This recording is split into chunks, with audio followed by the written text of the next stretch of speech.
Bonjour à tous, j'espère que vous allez bien. Donc, comme vous savez, voici votre humble serviteur, Kylian.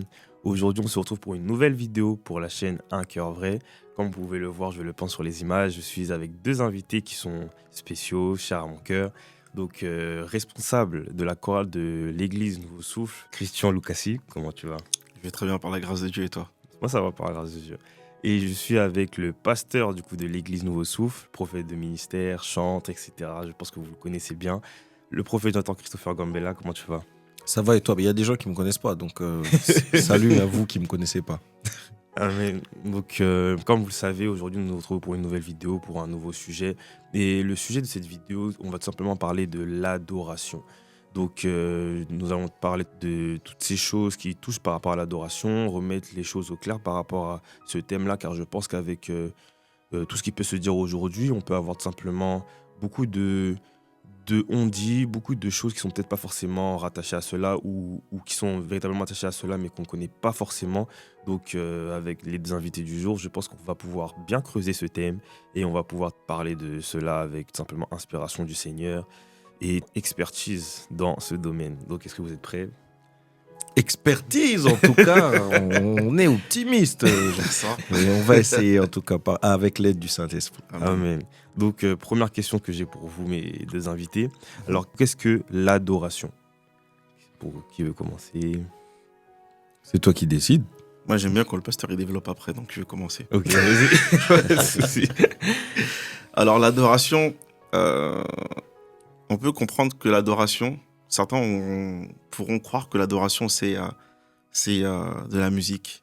C'est quelque chose sur lequel le rythme est assez lent, où on parle à Dieu et tout cela. Alors que non, c'est pas ça l'adoration. Ça en fait partie, mais l'adoration n'est pas un rythme de base. L'adoration, c'est dire à Dieu ce qu'il est. La première chose, c'est dire à Dieu ce qu'il est. Mais ça, pour dire à Dieu ce qu'il est, ça, c'est la prière de l'adoration, en disant ce qu'il est. Mais l'adoration, lorsqu'on regarde dans Genèse, au début, dans les premiers chapitres, on ne parlait pas de musique. On ne parlait pas de chanter, mais c'était vivre comme Dieu. Ok. D'accord? Donc, c'est vivre, c'est un style de vie, l'adoration, on va dire. C'est-à-dire quoi? C'est-à-dire que je vis tel que Dieu est en lui renvoyant l'image de ce qu'il est. Tu vois? Lui renvoyer l'image de ce qu'il est. C'est-à-dire que ce que j'ai vu au quotidien, lorsque je parle, je l'adore. Lorsque je réagis à certaines choses, à des critiques même, je me dois d'être une adoration. Lorsque tout ce que je fais au quotidien, même lorsque je mange, je suis une adoration. Tout ce que je fais au quotidien est une adoration. Pourquoi? Parce que ma vie ne m'appartient pas. Ok. J'ai scellé en fait une alliance avec Dieu. Donc ma vie en fait appartient à celui à qui j'ai donné en fait mon cœur. Et là, c'est là que révèle en fait l'adoration. Dans Genèse 2, Dieu il dit à Adam, il dit garde, il dit cultive le jardin et garde-la. Lorsque le Seigneur dit à Adam de garder, c'est que le Seigneur lui donne la responsabilité de protéger la terre, de protéger, oui, le jardin d'Éden, et il lui donne aussi cette responsabilité aussi de surveiller. Mais il dit aussi cultive, et cultive, lorsqu'il demande de cultiver, il demande aussi de développer ce que le Seigneur a déjà créé. Et pour aller encore plus loin, le Seigneur, il dit à Adam, il dit, ok, je te présente maintenant toutes les créatures, donne-leur le nom. Donne-leur à chaque animal, donne-leur le nom de ce qu'ils sont. En réalité, en fait, le Seigneur collaborait déjà avec Adam. Donc, Adam était Dieu. Tu vois ce que je veux dire? Donc, Adam était Dieu. Et donc, tout ce que Adam produisait était une adoration. Donc, c'est vraiment vivre une collaboration avec le Seigneur, avoir l'attitude d'un adorateur. Mais maintenant, dans l'adoration, je ne peux pas, en fait, me dire que j'ai une vie de prière si je n'ai pas d'amour autour de moi. Donc, pour être un bon adorateur, il faut être amour. Parce que Dieu a tant aimé le monde qu'il a donné son Fils unique afin que quiconque croit en lui ne périsse point, mais qu'il ait la vie éternelle. Avant même de pouvoir chercher à produire des miracles ou avoir maîtriser le langage des anges, tout cela. Mm. Il faut être amour pour être un excellent adorateur. Amen. Donc voilà ce que je pouvais dire. Ok. Du coup, pour toi, pasteur, qu'est-ce que ce serait du coup l'adoration? Alors moi, j'ai beaucoup de choses à dire. Le frère Chris a dit des choses très, très pertinentes. Et pour continuer à aller dans son sens, je vais essayer d'aller très rapidement. Déjà, un des passages phares de l'adoration, lorsqu'on parle de l'adoration, c'est la rencontre entre Jésus et la femme samaritaine, qui se fait en Jean 4. Et donc, dans le cadre de cette rencontre, on voit dans la discussion que Jésus entretient avec cette femme la place de l'adoration sur le débat de l'adoration. Et Jésus parle, il dit, l'heure vient où ce ne sera ni sur cette montagne, ni même à Jérusalem, que vous adorerez. Et par la suite, il continue, l'heure vient et elle est déjà venue où les adorateurs, les vrais adorateurs, adoreront le Père en esprit et en vérité, car ce sont là les adorateurs que le Père demande ou alors recherche. On voit dans le positionnement des termes que Christ fait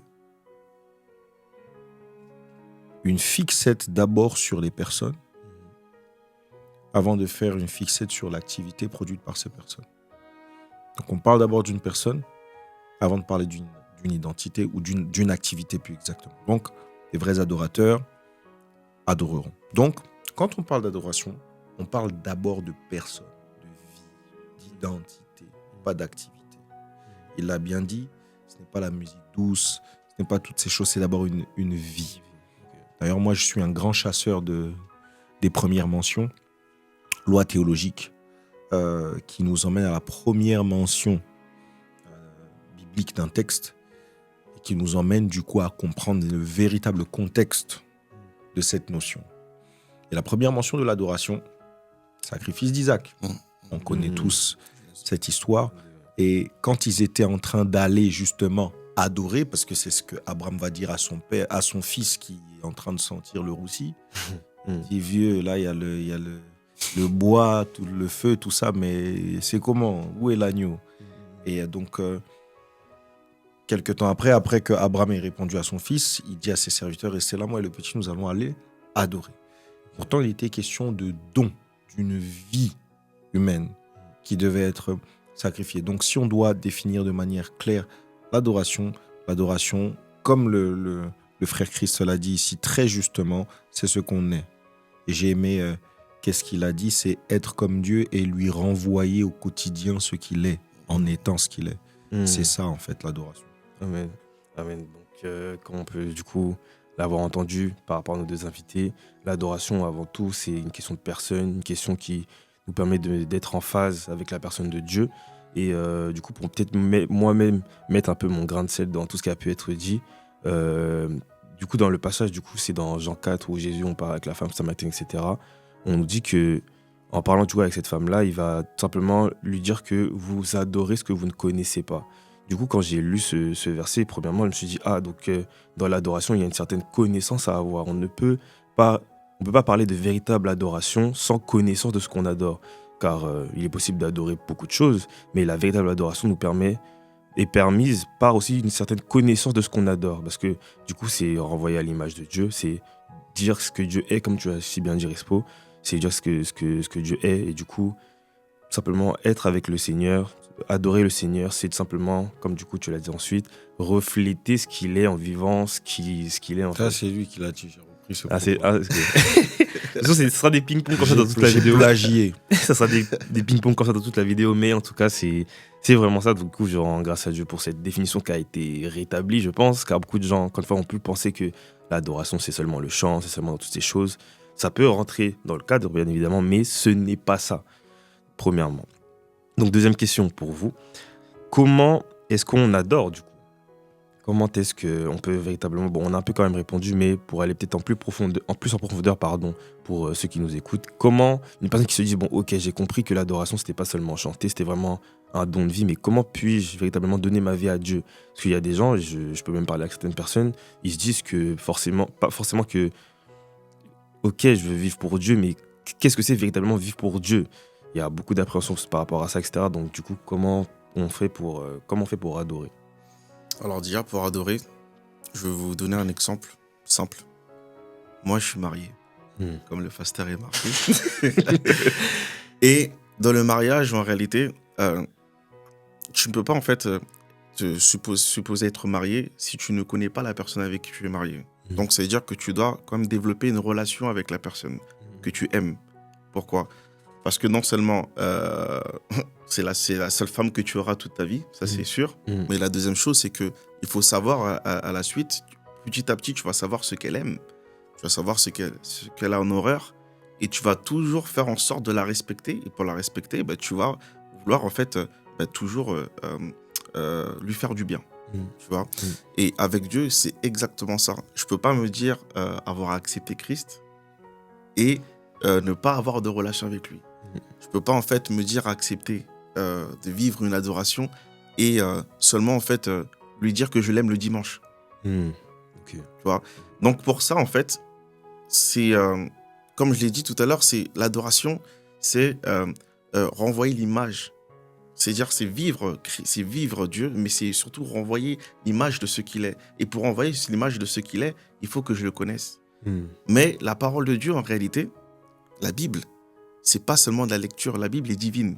Et pour vivre cette divinité, vivre la Bible, pour la vivre, il faut la pratiquer. Ok.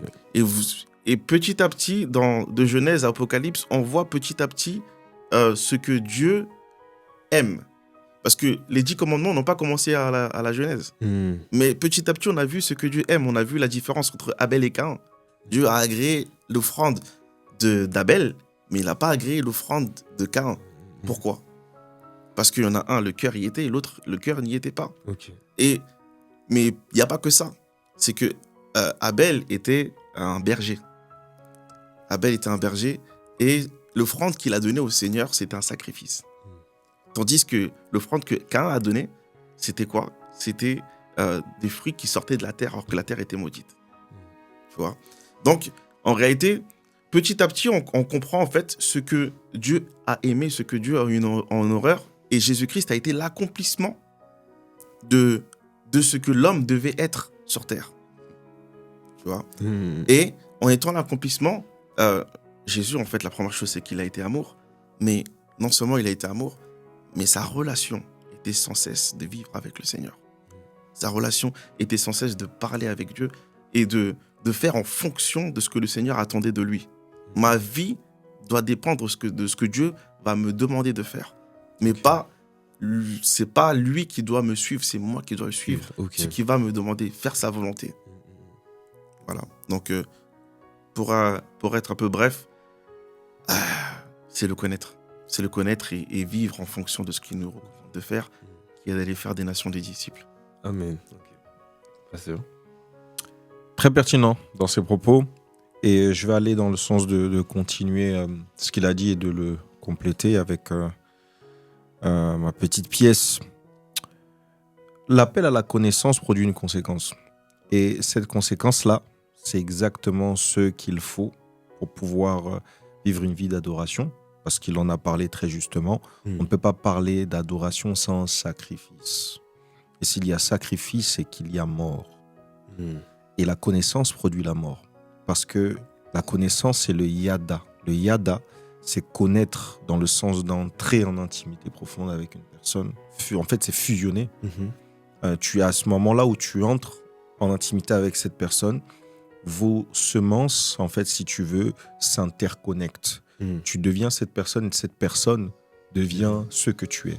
Donc, il y a comme une fusion qui permet une extinction de ce que tu es. J'en ai parlé lorsque je parlais de la marche avec Dieu, du halak. On dit Enoch marcha avec Dieu, puis il ne fit plus. Le marcha, là, c'est halak. Et halak, ce terme-là peut être utilisé pour dire vivre et pour dire mourir. Donc, de manière claire, la marche avec Dieu, qui peut être caractérisée comme une vie d'adoration, c'est une vie qui se vit dans la mort. Donc, c'est véritablement mourir à soi-même, mourir à ses désirs, mourir à sa volonté. Petit parallèle. Quand je parle d'Abraham et du sacrifice, je dis souvent que ce n'est pas Isaac qui était visé par le Oui, sacrifice. en effet. Et la volonté est que Abraham avait sacrifié bien avant d'arriver sur cette montagne. Et c'est ce que les gens ignorent. Parce que la vérité est que Dieu, et il l'a prouvé à terme, n'attendait pas la mort du Fils.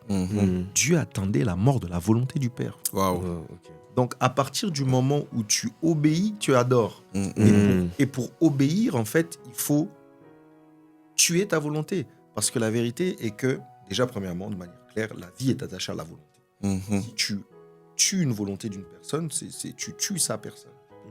Parce que quelqu'un qui vit a une volonté propre à sa vie.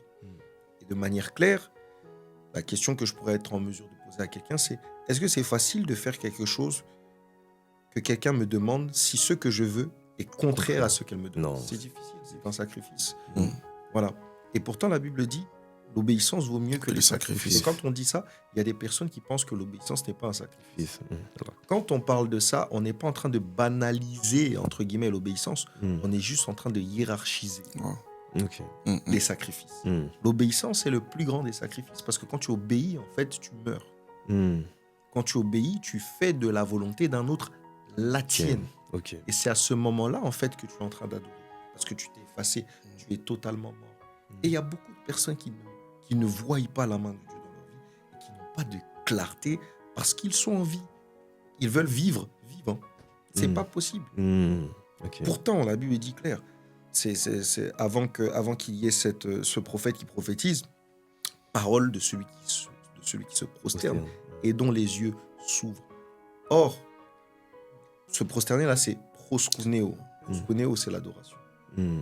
Et par la suite, quand on parle des yeux, la parole de Dieu nous dit que les yeux sont la lampe du corps. Et quand on parle de la lampe, on parle de la lumière. Quand on parle de la lumière, on parle de la vie. Parce que quand on parle de Jésus, Jésus dit de lui-même qu'il est la lumière du monde. Et la parole de Dieu nous dit même en elle, donc en cette lumière, était la vie, et la vie était la lumière.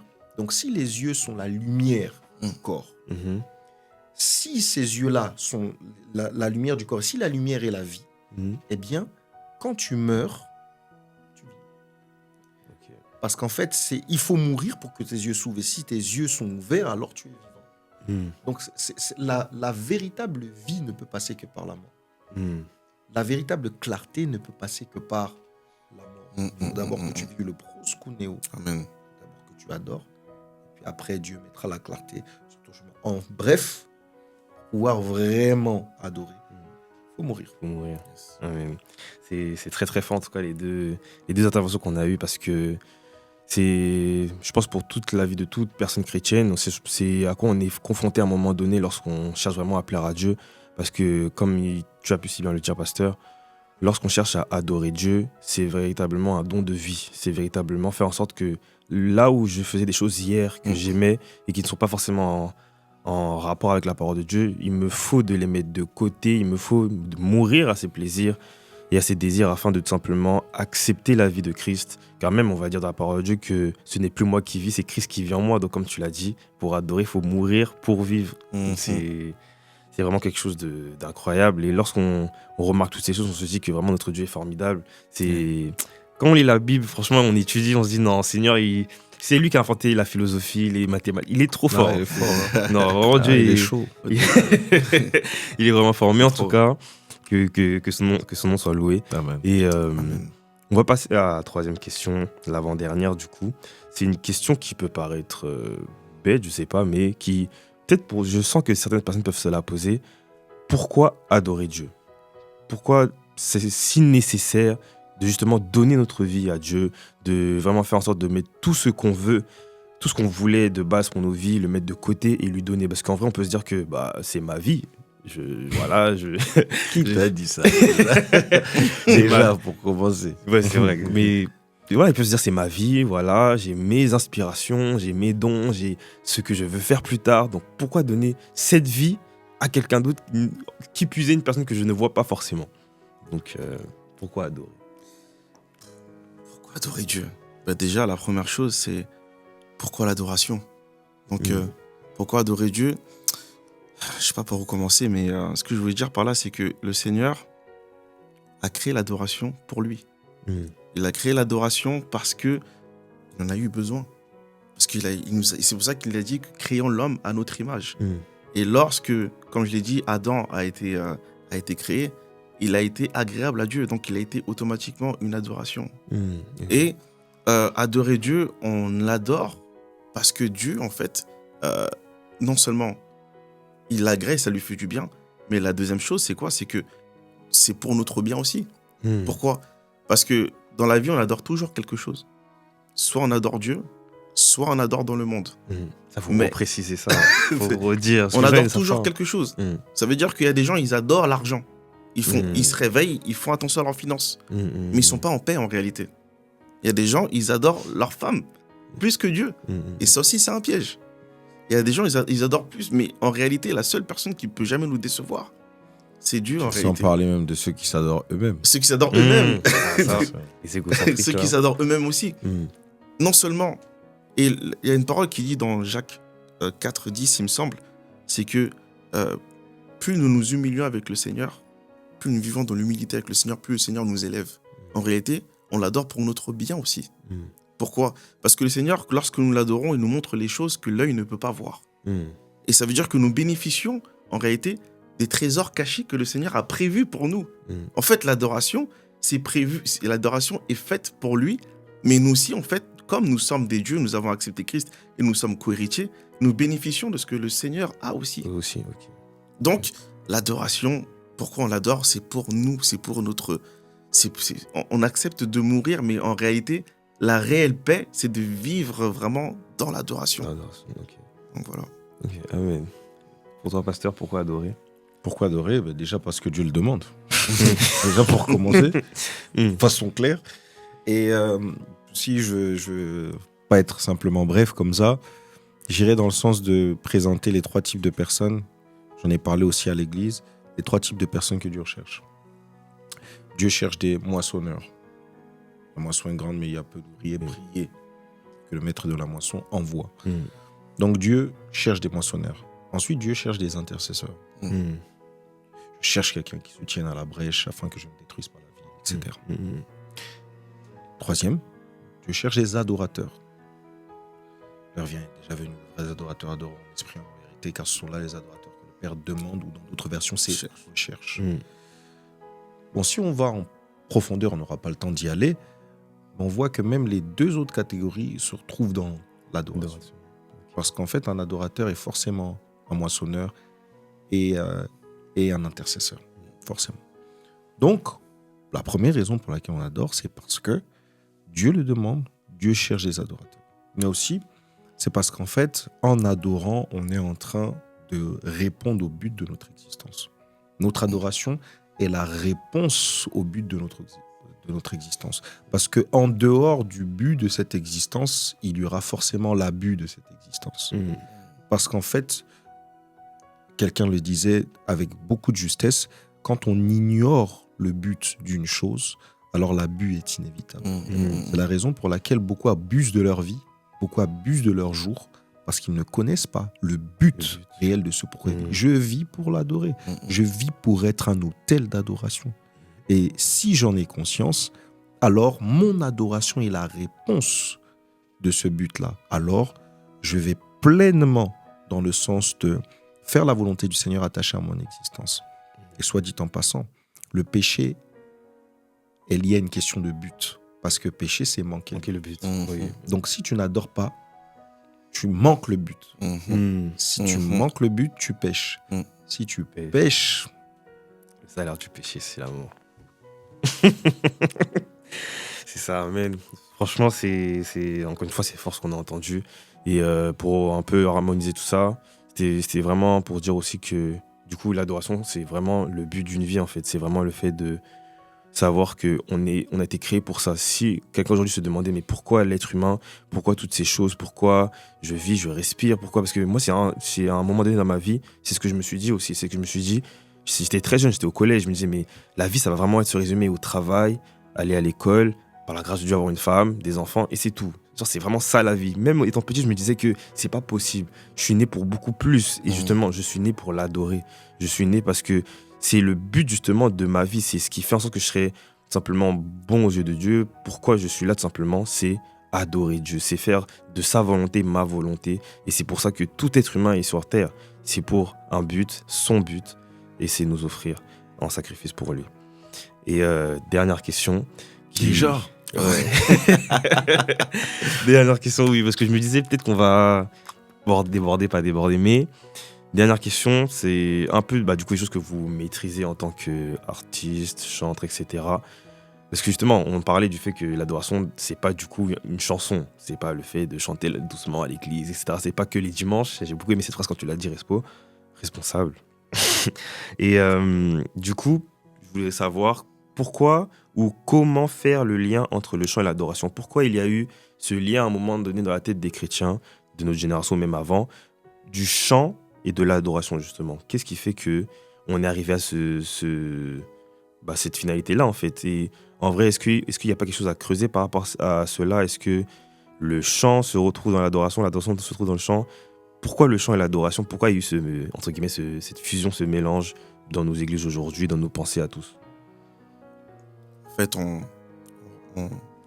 ce qu'on fait, c'est qu'on on reproduit ce qui va se passer après ce monde. Mm. Pourquoi je dis ça? C'est que dans l'Ancien Testament, le Seigneur dit à Moïse de construire son tabernacle. Et dans ça, en fait, il y a des sacrificateurs, il y a plusieurs services en réalité. Mm. Et il y a aussi les Lévites. Mm. Et les Lévites, dans les Lévites, les Lévites, on les appelle les sacrificateurs, mais dans les Lévites, il y avait aussi les chanteurs, il y avait aussi les musiciens, tout ça. Ok. Donc, tout ce que nous voyons aujourd'hui, tout ce que nous produisons aujourd'hui, en réalité, existe déjà dans le surnaturel. Mm. Tout ce que nous produisons dans ce monde existe déjà dans le surnaturel. On ne fait que le reproduire en réalité. Pertinent ce que tu dis, il faudrait arriver à le creuser. Mm. Alors moi, j'irais dans le sens de présenter la chose comme suit. Nous sommes des hommes qui vivons à cheval, donc des hommes, quand je parle d'hommes, je parle avec un grand H, qui vivons à cheval entre deux dimensions. Mm. La dimension physique et la dimension spirituelle. Et nous qui cherchons Dieu, eh bien, nous sommes vraiment là, nous boitons, nous avons, après avoir lutté avec Dieu, un peu comme Jacob, Dieu nous a déboîté la hanche et nous boitons d'une dimension à une autre. C'est ce que nous sommes. Maintenant, il y a des ponts qui permettent à ce que les hommes passent d'une dimension à une autre. Ou alors qu'une dimension vienne ou s'impose à une autre. Plusieurs ponts. Dans ces ponts-là, il y a par exemple les livres. Oui. Tu vois, aujourd'hui, dans toutes les confessions religieuses, il y a un livre. Même au niveau de la magie. Si vous regardez Harry Potter, vous allez voir que les formules se trouvent dans les livres. On lit ces formules et puis là, il y a une dimension spirituelle qui s'ouvre. De la même manière, chaque courant religieux a aujourd'hui son livre. Et de la même manière, nous aussi, nous avons notre livre qui est la parole de Dieu. Et ce livre n'est pas un transport qui nous emmène à des réalités spirituelles. C'est un contenant de la personne de Dieu. Voilà. La parole de Dieu n'est pas un véhicule qui nous emmène à Dieu. Intéressant. Okay. La parole de Dieu est un contenant qui contient Dieu. Alors, c'est la raison pour laquelle on nous explique une chose, on nous dit, c'est Christ même qui donne cette instruction, il dit « Allez en eau profonde et jetez le filet ». Pourquoi? Parce que le poisson se trouve dans les profondeurs de l'eau. Le poisson ne se trouve pas à la surface de la mer. Intéressant. Ictus, l'acronyme qui permettait à ce que les chrétiens du 1er siècle se reconnaissent entre eux et ne se fassent pas repérer par les autorités romaines, c'était le signe d'un poisson. Pourquoi? Parce que Dieu est dans sa parole, il est dans les profondeurs de sa parole. C'est la raison pour laquelle Dieu n'a jamais prévu que la parole de Dieu s'arrête à être des histoires de lignes. C'est pour ça que, comme je le dis souvent, du coup, le message est devenu le messager.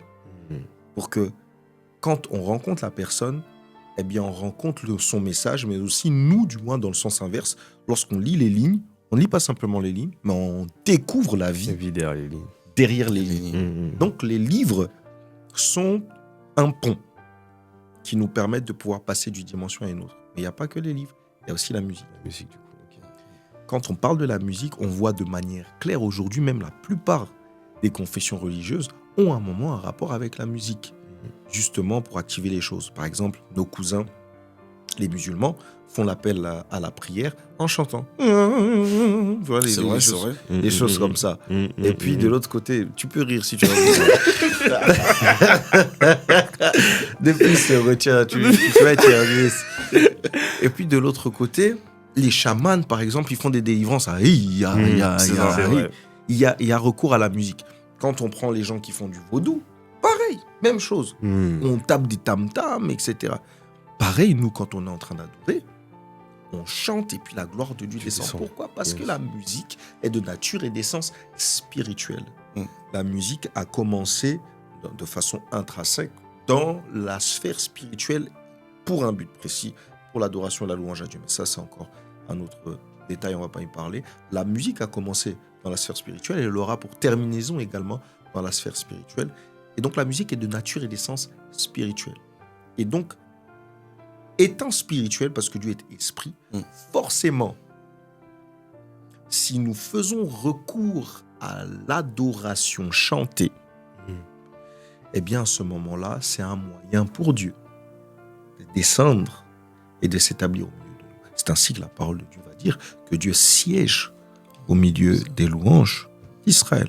Mais en tout cas, c'était vraiment riche comme échange. J'ai appris des choses, comme vous, je suppose, parce que je comprends que la musique est aussi un des ponts permettant du coup à la communion avec le Seigneur, permettant à expérimenter le spirituel. Du coup, je comprends, petite parenthèse, que d'autres musiques du coup qui ne sont pas adoration chantée pour Dieu. Je voulais pas parler de ça, mais oui, c'est évident. Oui, du coup, ouvre des portes pour d'autres choses, d'autres expériences spirituelles, mais qui ne sont pas cette fois-ci avec le Seigneur. Du coup, faites attention à ce que vous mettez dans vos oreilles, personnes qui nous écoutez, auditeurs. Donc en tout cas, merci à vous d'avoir répondu à l'appel. Avec joie. D'avoir véritablement pris de votre temps afin d'être avec moi ce soir. Véritablement, je pense que nous avons tous été bénis pour tous ceux et celles qui ont pu suivre avec intention, disposition, tout ce qui a pu être dit. En tout cas, moi, je ressors, en tout cas, béni si vous ne l'êtes pas. En tout cas, pour terminer cette vidéo, j'aimerais juste, premièrement, à ces personnes qui nous écoutent, qui n'ont peut-être pas forcément du coup accepté le Seigneur comme le Seigneur Jésus comme Seigneur et Sauveur de leur vie, qui voudraient, après l'écoute de toutes ces choses, la compréhension du but de la vie, de pourquoi l'adoration, etc., et qui veut véritablement commencer son pas avec le Seigneur, ses premiers pas avec le Seigneur, je t'invite à faire cette prière après moi, afin d'accepter le Seigneur Jésus. Père éternel, je te remercie, car Seigneur, aujourd'hui, j'ai entendu ta parole, et elle m'a fait du bien. J'ai entendu parler de toi, j'ai entendu parler du sens réel de la vie. J'ai entendu parler de l'adoration. Et j'aimerais, Seigneur, faire partie de ceux qui t'adorent. Seigneur Jésus, je veux faire de toi celui qui dirigera mes pas. Je veux faire de toi celui qui me conduira dans toute sa vérité. Je veux faire de toi aujourd'hui mon Seigneur et mon Sauveur. Au nom de Jésus-Christ. Amen. Amen. Amen. Merci à tous de nous avoir suivis durant cette nouvelle vidéo, pour cet échange qui, je suis sûr, a pu vous bénir. Avant de passer la main, est-ce que quelqu'un voudrait dire quelque chose avant de terminer ? Si je peux dire quelque chose, c'est que j'aimerais m'adresser à vraiment une personne en lui disant que le monde veut te donner une identité qui ne t'appartient pas. Peu importe le passé que tu as pu avoir, même si le monde te donne cette étiquette, sache que si tu te rapproches de Dieu, Dieu te donnera une identité que tu n'auras jamais vue dans ta vie, mais cette identité te correspond, et sache qu'il va te ramener encore plus loin dans tes attentes, et sache que plus tu te rapprocheras du Seigneur, et mieux le Seigneur te donnera une identité qui te correspond, parce que la parole me dit une chose, elle dit qu'il a des projets de bonheur et non de malheur pour nos vies. Alors accroche-toi, mais surtout, fais du Seigneur ta priorité. Amen. Dernier mot ou pas ? En ce qui me concerne, aimez Dieu. Aimez Dieu de tout vos cœurs, de toute votre âme, de toute votre pensée. Faites de lui l'essentiel de votre existence et vous vivrez. La parole de Dieu dit « Cherchez-moi et vous vivrez ». La véritable vie est attachée à la recherche effrénée de Dieu. Donc, soyez des chercheurs infinis de Dieu et vous vivrez. Amen. Merci beaucoup pour ces mots. En tout cas, n'oubliez pas de soutenir la chaîne si vous l'avez à cœur. Notre lien PayPal sera en description. Et sur ce, je vous dis au revoir et bonne journée ou soirée à vous tous.